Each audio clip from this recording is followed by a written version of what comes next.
Okay, we are back on with Hector Bravo. We were offline, and he's like, "So let me know what you want to talk about. How about the Nova?"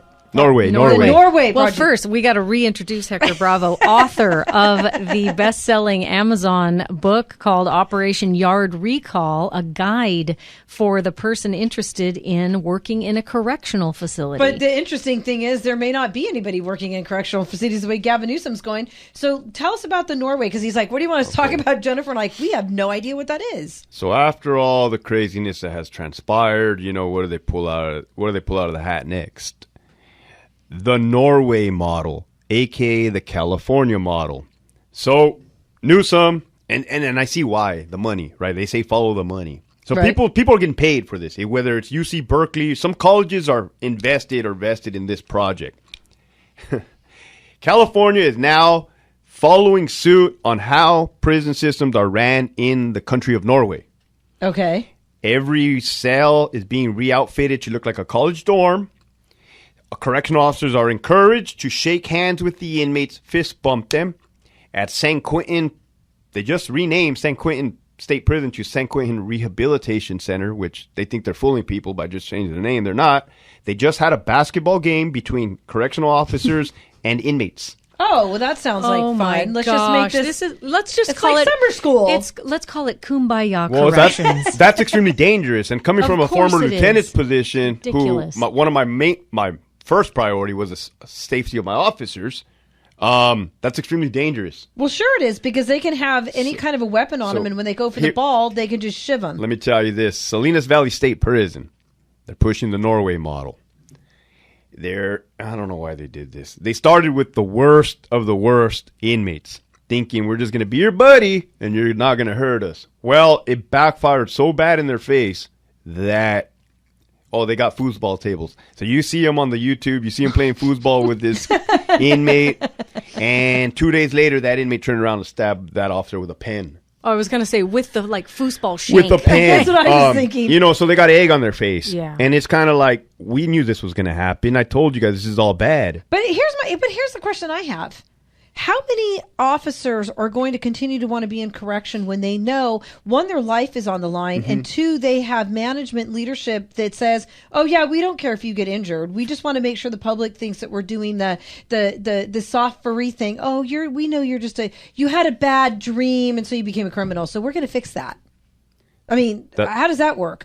When we were off air, you were talking about you could deal with the murderers. The murderers weren't your worst issue. Your biggest nightmare were the very crazy people, the psychos, and the child molesters, the child molesters that are out, and they're not just. I mean, what they're doing to children isn't just child molesters. By far the worst. Inside of a prison system, they're not even liked amongst the other inmates, let alone the other officers. And I read about 3 files, their police records, and that's the last I ever read. And I'm talking about them doing atrocious things to babies, newborns, 4-year-olds. And I have a 5-year-old daughter now. And thankfully I didn't have a daughter back then, because my mind wouldn't have sat right reading this and having to protect those child molesters. However, they're paroling. They're out on the streets and they're monsters. Mm-hmm. I mean, the definition of a monster. Mm-hmm. I couldn't imagine being a victim of a sex crime and knowing that the person that, hurt you is back out on the streets. So we had Kaylee on, and she did Kaylee's Law in Arizona just for this purpose, for this exact reason. And she was trying to get it in every state. Mm-hmm. And we had her on. We should bring her back on, because she was a victim from a teacher in high school. And they weren't willing to do anything about it. And her Kaylee's Law is to notify victims before they are paroled, and to let victims know that they have their rights. She's doing victims' rights. You should probably try to interview her on your YouTube. I'll give you her information. I'll introduce you to. Going back to the Norway model of this notion of making foosball. Yeah, I pulled up an article, for example, in 2019. An article about California leaders. Get this: the junket. California leaders got an all expenses paid trip to Norway so they could learn and travel there and learn all about the Lego version of prisons. I think Hector's about to explode. Tell us what you know about. Just breathe, Hector.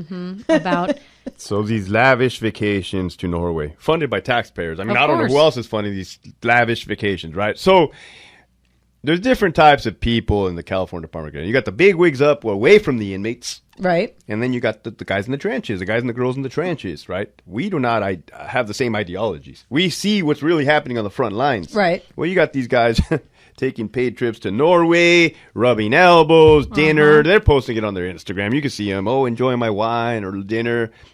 And to top it off, they actually sent Norwegian correctional officers down to some of our most violent prisons to teach our correctional officers, which leads by far in quelling violence. California Department of Corrections is the most violent prison system in the United States. I mean, you got all the gangs. You got Bloods, Crips, Sureños, Norteños, Bulldogs.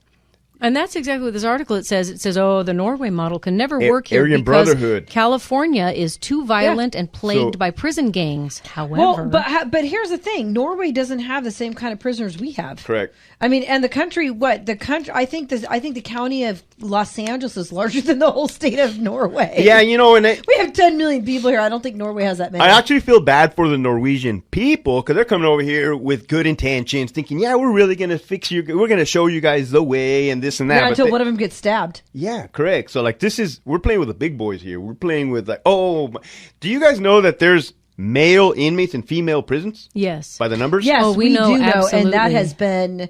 I mean, And they're raping them, and I have female incarcerated inmates reaching out to me through other people and saying, "Hey, can you help us? Because we can't complain to the officers and to the administration because they're telling us to shut up or we're going to be punished." And would you say wow, that they're going to be punished? So what kind of punishment would that be? To go to the ADSEG, go to the hole, and what's ADSIG? the administrative segregation, which they just did away with that too. Which was that? The hole. You know when you do something in trouble. Instead of calling it ADSIG, now it's called a timeout. So no, when you do Get in your timeout. It's like you're in prison. You get caught with a weapon. You go to the hole, a shank. Yeah. Well, guess what? Now you just go back to the regular population. You don't go nowhere. You stay. You stay. They did that away. Guess what else? Masturbation, indecent exposure. That used to be able to go to the hole, a shooable offense. It's no longer a shooable offense. These inmates were already masturbating to female staff members. Can you imagine now that there are no consequences? It's going to be disgusting. This sounds like a zoo. It nightmare. sounds like anarchy, complete chaos inside It sounds those walls. like Mad Max incarcerated. I'm telling you guys, this is it. This is daily. Let's go back to you mentioned the women. The men within the female prisons. population. Is this the Transgendered. purported trans women who are now being housed in a female facility? Is that what you're talking about? And how much of that is fraudulent? That's what I Oh wanna my know. goodness, How man! I don't many have to tell you. people? All of I don't it. have to tell you that manipulation of the system is rampant, right? Manipulation of the healthcare system, the mental health system, and then now the transgender. So what do? They just say I'm transgender. They grow their hair out and say I want hormones, and now I'm going to go to a female prison. Or how far do they have to How go? about this? How about if you want a sex change or breast implants, the state of California will fund you, drive you to Beverly Hills to the best plastic surgeons, and knock that out for you and bring it back. Okay, and I had a double mastectomy, and I had to pay for mine. But There I had was a medical purpose. there was and a and it was transgender- not covered by insurance. There was a male transgender And inmate. now you're not even going to get arrested if you go rip off a CVS. So you can't. You're not getting. I'm not winning. There was a male transgender inmate that got a sex change in Beverly Hills and was bragging when they came back how much money they were going to make on the yard prostituting themselves to the that's other inmates. awful. And then the sex change went wrong, and now they're going to sue and say that the state purposely did this wrong, and now they're going to get paid. They're just winning on every This is the aspect, truth. and taxpayers are paying for This it. is the 100% Appalling. truth. Absolutely appalling. So they have these sex changes done so that they can make money in prison. Well, that one did, and that one told us about it. Wow. Now the other ones, I mean, there's so many. So you mentioned about the female prisoners that are having to put up with men that are saying that they're transgender. They're being put in the same cells. And I mean, there was a little bit that came out and then it disappeared. There was a bad story. I don't know how much truth there is to it, but I think it was verified by a couple correctional officers as well, that the officers were out searching the yard for the fetus of a baby because of a rape that transpired between a male inmate, transgender, and impregnated one of the female officers. And they buried the baby out there in the yard. The officer, she worked for the prison? No. The male transgender inmate impregnated a female inmate. Oh, inmate. Okay. Inmate had the baby or whatever, and then dug it out into the yard. Was that baby found? I don't know. Or was that kind of myth at this point? I don't think it was a myth because when it was happening, they're like, oh yeah, they have us searching the yard for a fetus. That's wow. awful. See, I mean, so this is the thing: is that women prisoners are no longer safe.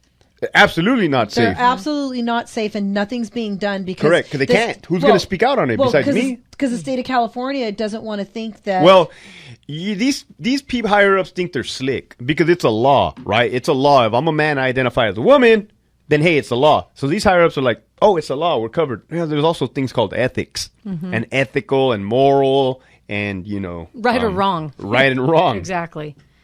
Wow. So Hector, what's the solution? Oh my goodness! Besides vote Gavin Newsom, drain the swamp. Drain the swamp. The swamp is infested. Regime change from the top. From the top, and that's the problem. You know, the troops love me that have come out and spoke. They're like, "Hey, you're saying everything that we want to say." How come they don't come out? I mean, you're getting paid $100. I don't knock them for it. They're getting paid $100,000, $150. I made $157,000 last year as a lieutenant. I have a daughter. I have a home in San Diego, which is through the roof, right? It's like you become dependent on the system. You can't really walk away. A lot of people are not in the position to walk away from a career. Yeah. Okay. As we learned, in fact. We have a gentleman real quick by the name of David who has a question. So I'm going to bring him on, Hector, because he has a question for you. We'll give you probably maybe a minute, David. Hang on one second. Hi, David. You're on the air with Hector, myself, Jeffi, and Jennifer Kennedy. What was your question? Hector, when you told the story about the captain becoming friends with the prison gang head and transferring him down to San Diego, why did what I don't understand is it sounded like the warden wanted them to fight with the guards.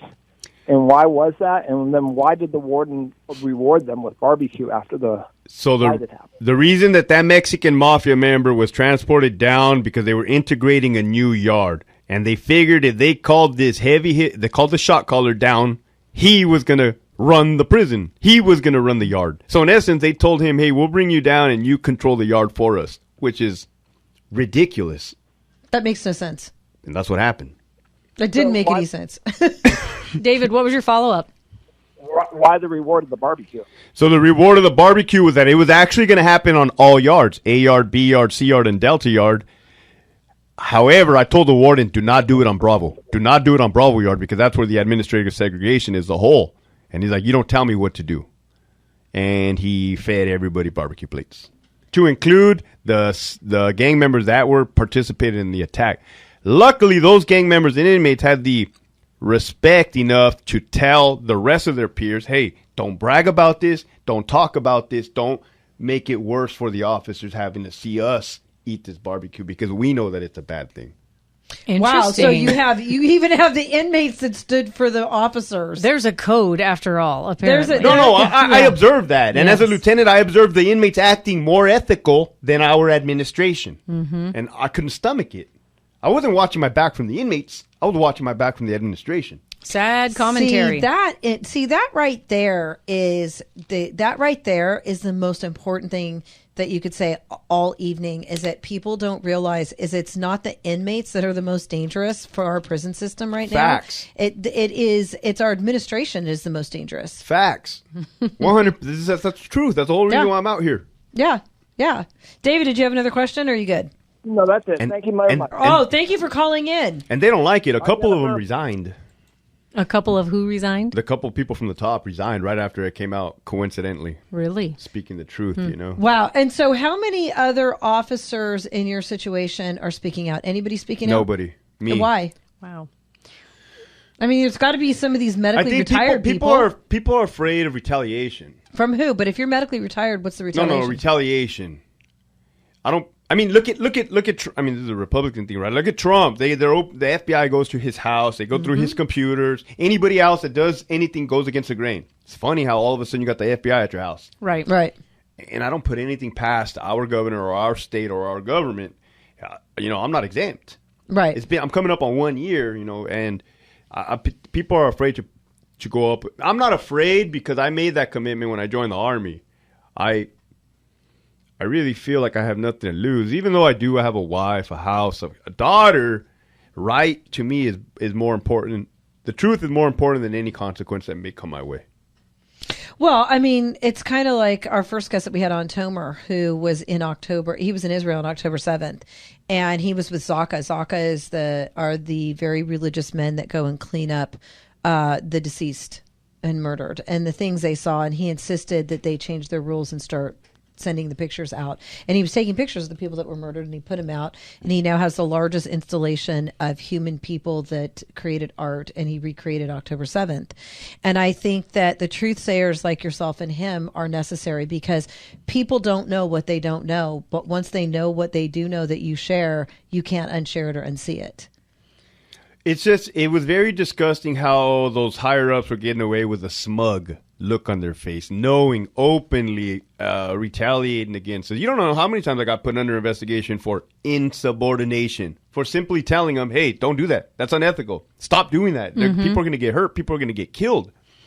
Next, you know, I'm under investigation, but I know what insubordination is. Investigation of too much ethics. Yeah, like get that, bravo. And I would tell him, look, I'm not insubordinate. I'm doing what you tell me to do. I'm documenting it, but I'm telling you the reasons why it's not a good idea and what's going to happen when it goes horribly south. Okay, but who did you have anybody in upper management that was on your side that was like, hey, Hector? There's good guys, but it's a system. Mm-hmm. Even the guys at the top that go against the grain, they get butchered.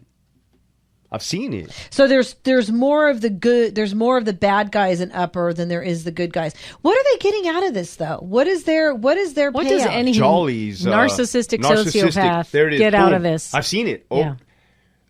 It's control, it's power, it's ego, and it's the narcissism. I've been in the room with the worst of the worst, man. An associate director came down. There were so many things that drove me out, and this is one of the last ones. Okay. Associate director came down and said, hey, you guys are sergeants and lieutenants in the room.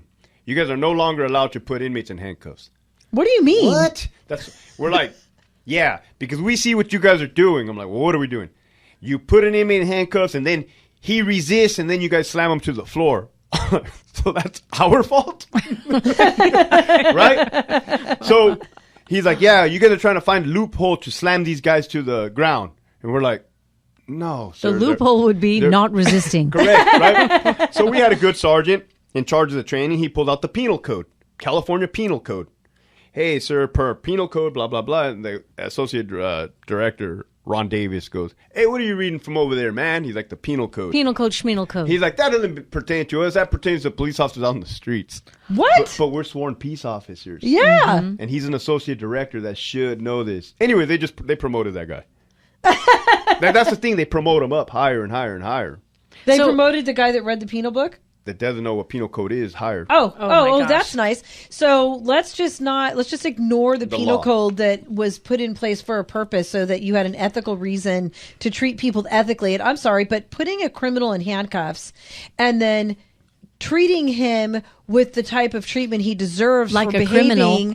The way he was behaving, it's called teaching them respect. And if you're going to be here and you want to have a safe term in the time you're here, there's a way that you need to be in order for us to treat you with respect. So when an inmate gets transported out to the hospital, two officers have guns, Glocks, 22s.